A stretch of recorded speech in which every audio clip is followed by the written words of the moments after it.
Hi friends. మీరెలా ఉన్నారు? నేనైతే చాలా బాగున్నాను. ఈరోజు మేము అడవికైతే బయలుదేరుతున్నామండి. అదే ఈ వీడియోలో ఈరోజు చెప్పబోయేదేంటంటే, మునీశ్వరుని గృహ దగ్గరికి వెళ్ళి, అక్కడ నైట్ క్యాంపేసి, తేనైతే మేము ఆ నైట్‌కి తేనైతే తీయడానికైతే పోతున్నాం. ఈ చెట్టు పైకి ఎక్కిన దృశ్యం కనబడుతుందా? అదేనండి ఎలుగుబంటి ఎక్కిన దృశ్యం ఇది.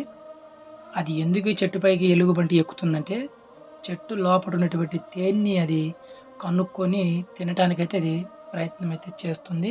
అలాగే మేము దారి పొడుగున పోతాంటే మాకు అడవిలో అగ్రగంధపు పండ్ల చెట్టయితే మాకు కనబడ్డది. మేమైతే తిన్నాము. అడవి మార్గంలో పోయేటప్పుడు రకరకముల పండ్లు మనకు కనపడుతుంటాయి. అయి మామూలుగా సహజమే. ఇవొచ్చేసి గుమ్మిడి పండ్లు. తలకైతే రాసుకుంటారు దీన్ని. ఈ పండ్లు తినరు. నేను మాట్లాడే మాటలు కొద్దిగా తడబడొచ్చు. కానీ అర్థం చేసుకోండి. అలాగే మంచిగా మాట్లాడడం అయితే మనకు తెలీదు. మేము ఎందుకంటే ఎప్పుడు అడవుల్లో ఉండేటోళ్ళమే కదా! అందుకు మేము మా మాట తీరు ప్రకారమే మేము మాట్లాడుతా ఉంటాము. దాన్ని మీరు చెడ్డగా అయితే అనుకోవద్దు. ఇవి గుమ్మిడి పండ్లు. మేము మా పూర్వీకులు వీటిని తలకు బాగా రాసుకునేవారు. అప్పుడు సోపులు, షాంపూలు అయితే లేవు.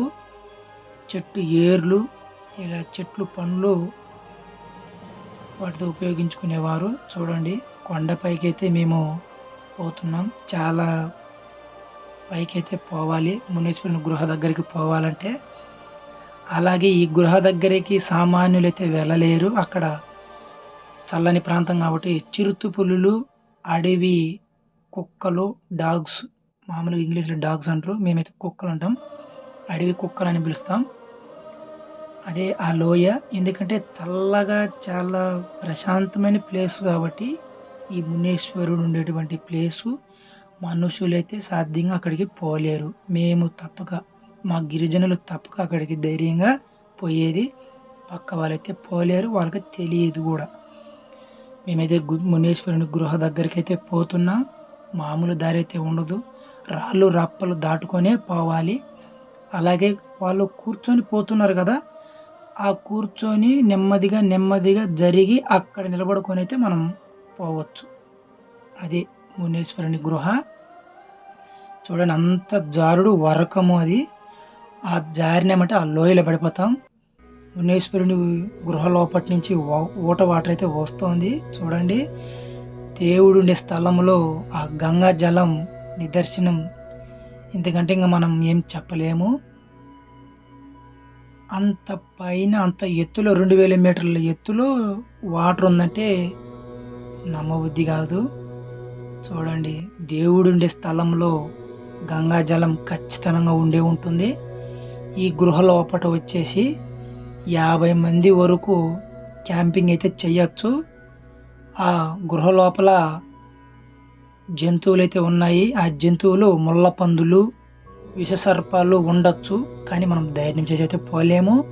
ఇవి స్తంభాలని చెప్తుంటారు. అది ఇవన్నీ స్తంభాలే. మేము నైట్ క్యాంపింగ్ అయితే అయిపోయి తేనె తీసుకొని రిటర్న్ నెమ్మదిగా బయలుదేరాము. తేనె బిందెకి నింపుకొని ఇంటికైతే చేరుకున్నాము. ఆ నైట్ తేనె తీయడానికైతే లైటు వేయడం గానీ, వీడియో తీయడం కానీ ఏమీ ఉండదు. ఆ మాపులు మనం తేనె తీసేటప్పుడు లైట్ గినక వేస్తే మనపై దాడి చేస్తాయి తేనెటీగలనేది. ఇవి పెద్ద తేనెటీగలయి. ఎందుకంటే చాలా డేంజర్స్ ఈ తేనెటీగలతోను. చాలా జాగ్రత్తగా ఈ తేనె అనేది మనం సేకరించాలి. లేకుంటే ప్రమాదమే. మేమైతే ఇలా ఆ మైనమంతా బాగా నొక్కి తేనెనైతే తయారు చేసుకుంటాం.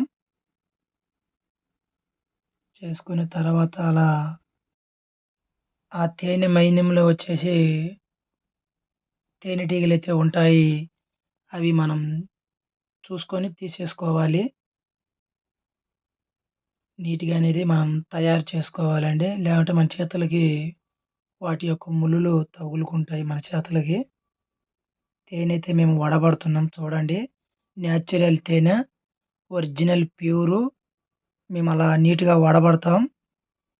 పెట్టి భద్రంగా ఎత్తిపెట్టుకుంటాం. ఎవరన్నా కావాలంటే 800కి 1 లీటర్‌కి బకారం ఇచ్చేస్తుంటాం. ఒరిజినల్ న్యాచురల్ అడవి తేనండి. మా వీడియో గనుక నచ్చినట్టయితే లైక్, షేర్, సబ్స్క్రైబ్ చేయండి.